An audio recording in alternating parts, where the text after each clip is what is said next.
সাপ এবং মানুষের লড়াই হাজার বছরের পুরনো এক বাস্তবতা।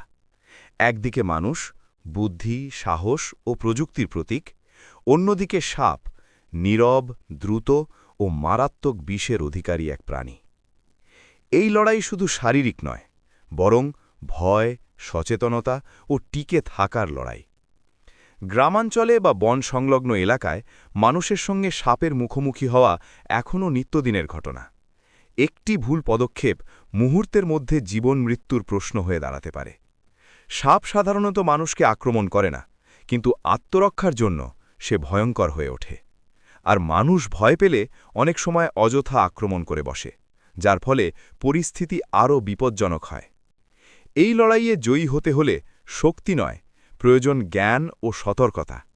সাপের আচরণ জানা, নিরাপদ দূরত্ব বজায় রাখা এবং সাপ ধরার প্রশিক্ষণপ্রাপ্ত ব্যক্তিদের সাহায্য নেওয়াই বুদ্ধিমানের কাজ।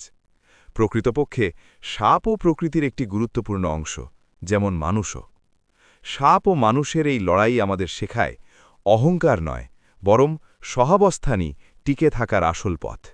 ভয়কে জয় করে জ্ঞান ও সচেতনতার মাধ্যমে মানুষই পারে এই লড়াইয়ে প্রকৃত বিজয়ী হতে।